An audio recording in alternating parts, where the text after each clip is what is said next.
WhatsApp and welcome back to my channel. आजच्या या व्हिडिओमध्ये आम्ही चाललोय श्री दत्त मंदिर अंकलखोप सांगली येथे। तर चला आपण निघूया।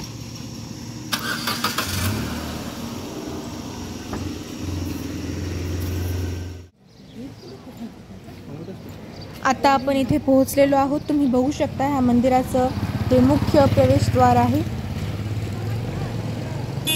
श्री दत्त देवस्थान अंकलखोप औदुंबर।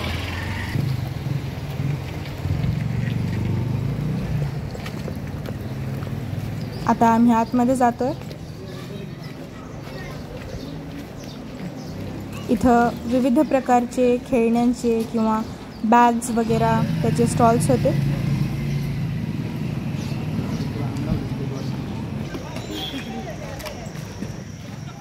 इथं सुद्धा अशाच प्रकारची विविध दुकाने आहेत। आपण बघू शकता या स्टॉल्सवरती रुद्राक्षाच्या माळा, हातात बांधण्यासाठीचे दोरे वगैरे होते आणि लहान मुलांची खेळणी देखील इथे होती। इथं आपण आपली चप्पल सोडून नारळ घेऊन आता मंदिरात जाऊया।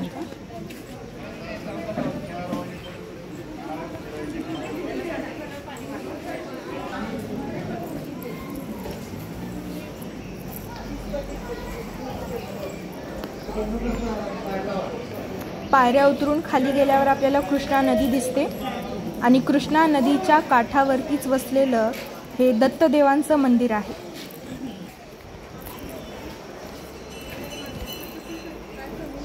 नदीचं पाणी फार स्वच्छ आहे।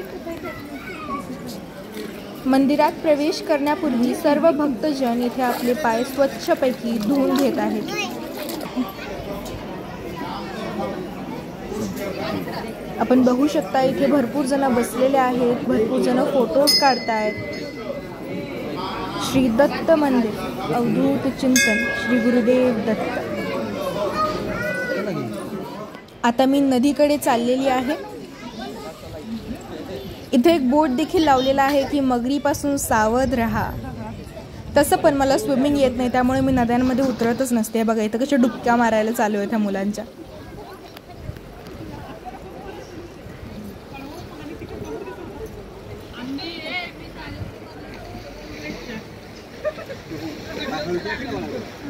इथं माझे पप्पा मला सांगायला लागले की खाली शेवाळा आहे, त्यामुळे नीट पाय ठेव, नाहीतर पाय घसरला तर अवघड होईल। मग मी माझ्या मम्माच्या हाताला पकडून त्या खालच्या पायरीवरती गेले।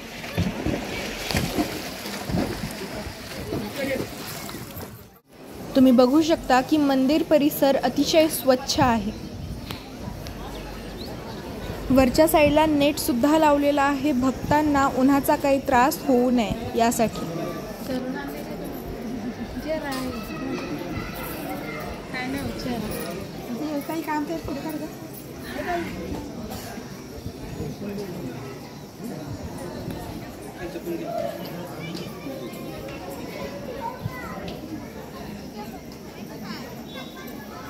वरती ग्रीन नेट लावलेली असल्यामुळे खाली पायांना पण काही त्रास होत नव्हता।